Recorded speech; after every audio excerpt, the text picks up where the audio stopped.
ہم دل کی اتھاہ گہرائیوں سے اپنے بھائی، اپنے قائد، اپنے لیڈر محترم جناب چودھری کاشف نواز رنداوا صاحب کو سیالکوٹ امن پر خوش آمدید کہتے ہیں، اور آج یہ بزم سجائی ہے حاجی خادر رحمانی صاحب، حاجی فیض الرحمان رحمانی صاحب، جناب منیب الرحمان صاحب، جناب قاری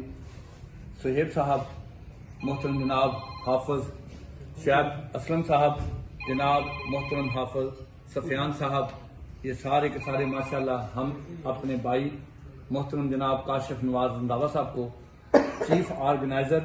مرکزی جمعیت اہل حدیث پاکستان بننے پر مبارکباد پیش کرنے کے لیے آج یہ بزم سجائی گئی ہے۔ ہم ان کے دل کے اتھاہ گہرائیوں سے خوش آمدید کہتے ہیں، مبارکباد پیش کرتے ہیں اور گزارش کرتے ہیں تو کچھ اپنے خیالات کا اظہار کریں محترم جناب چودھری کاشف نواز رنداوا صاحب۔ نحمدہ ونصلی علی رسولہ الکریم، اما بعد، بہت شکریہ جی قاری لیاس صاحب۔ واقعی یہ جو ذمہ داری اللہ تعالیٰ کی طرف سے ملی ہے، یہ پروفیسر صاحب میر صاحب کا حسن نظر ہے اور ان کا مجھ فقیر پہ اعتماد ہے، اور اب سب دوستوں سے دعا کی درخواست ہے کہ اللہ تعالیٰ ہم سب کو مل کر اس ملک میں جو بھی قرآن و سنت کا ماننے والا ہے اس کی خدمت کی توفیق دے، اور جماعت کو اتحاد اور نظم کے اندر اس کی منزل تک پہنچانے کی توفیق دے کہ جس کی وجہ سے ہمارا ورکر، ہمارا ووٹر، ہمارے بھائی، ہمارے دوست اعتماد سے اور قرآن و سنت سے وابستہ ہیں، ان کے جو مسائل ہیں، جو معاملات ہیں، اللہ ان کو ہم سب کو مل کے حل کرنے کی توفیق عطا فرمائے۔ آج واقعی یہ پروگرام خالد رحمانی صاحب میرے بھائی ہیں اور ان سے میرا فیملی تعلق ہے، قاری لیاس صاحب بھی بھائی ہیں اور باقی احباب بھی سارے ہمارے فیملی ممبر بیٹھے ہیں، تو ان سے ملاقات طے تھی۔ تو اصل پروگرام اس کے بعد جمعرات کو حضرت الامیر کی مسجد میں جماعتی احباب نے امیر محترم کی صدارت میں اور قیادت میں ایک استقبالیے کا بنایا ہوا ہے، تو اس میں بھی حاضری ہوگی۔ میں سب احباب کو وہاں کی بھی دعوت دیتا ہوں کہ جمعرات کو شام مغرب کی نماز کے بعد سارے احباب وہاں پہنچنے چاہیے۔ اس میں اصل میں پہنچنا کیوں چاہیے، مقصد صرف یہ ہے کہ جماعت جو ہوتی ہے وہ ایک خاندان کا مطلب نقشہ پیش کرتی ہے۔ خاندان سے جو عزت ملتی ہے نا، وہ انفرادی طور پہ نہیں ملتی۔ وہ کسی بڑے آدمی نے کہا تھا کہ انسان کی ذاتی جو چیز ہوتی ہے نا، خواہش،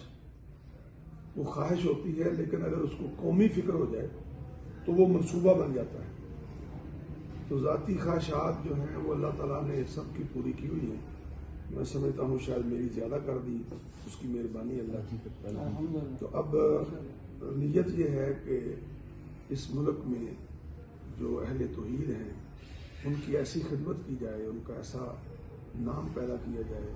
کہ ان کے جو مسائل، جو معاملات ہیں، وہ جیسے دوسرے لوگوں کے حل ہوتے ہیں، چاہے وہ سرکاری دفاتر ہوں چاہے وہ پرائیویٹ ہوں، وہاں ہماری جماعت کے افراد کے مسائل بھی اللہ کی توفیق سے اس سے زیادہ حل ہونے چاہیے، کیونکہ ہماری جماعت نہ دہشت گرد ہے اور نہ ہی یہ فرقہ واریت کی کوئی زیادہ پرچار کرتی ہے۔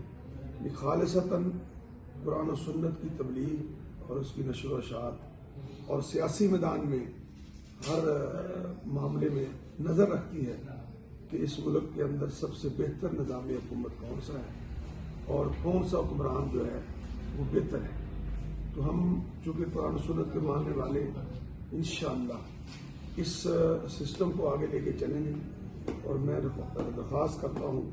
خالد بھائی سے بھی اور چھوٹے بھائی سے بھی، قاری صاحب آپ سے بھی، اپنے بچوں سے بھی اور بھائیوں سے بھی، علماء بھی یہاں بیٹھے ہیں قرآن کہ سارے دعا کریں کہ اللہ تعالیٰ نے اگر یہ توفیق ذمہ داری دی ہے تو اب اللہ اس میں برکت ڈالے اور ہمارا اتحاد اور نظم اس قدر مضبوط ہو کہ لوگ اس کی مثال دیں۔ چند لوگ رہیں گے وہ ہمیشہ سے، جب سے پاکستان بنا رہے ہیں، ابھی بھی رہیں گے، لیکن ان کا اختلاف ہمارے اتحاد کے نیچے دب جائے۔ میں بہت مشکور ہوں مہمانی برادران کا کہ انہوں نے آج اس طرح اچانک چند لمحوں میں تو ویسے ہی خالد صاحب کو سلام کرنے آیا تھا گزرتے ہوئے، تو انشاءاللہ کی برات کو تفصیلی ملاقات ہوگی. اللہ آپ سب کو خوش رکھے. اس موقع پر میں بالخصوص محترم جناب امیر کارواں پروفیسر علامہ ساجد میر صاحب، ان کا تہ دل سے ہم شکر گزار ہیں کہ انہوں نے ان کا حسن زن جہاں پہ ٹھہرا. محترم جناب کاشف رنداوا صاحب، ہم ان کے مشکور ہیں. ماشاءاللہ ان کا بہترین انتخاب تھا اور ہم ہاتھ اٹھا کے یہ امیر صاحب کی تائید کرتے ہیں کہ امیر صاحب کا ہر فیصلہ ہمیں تہ دل سے منظور ہے اور انشاءاللہ ہر فیصلہ ان کا دنائی پہ مبنی ہوتا ہے. اور اللہ کے فضل سے ہم امیر صاحب ہم آپ کے ساتھ ہیں، ہر فیصلے میں انشاءاللہ آپ کے ساتھ ہیں. جزاکم اللہ. ماشاءاللہ. اور تو ٹھیک ہے.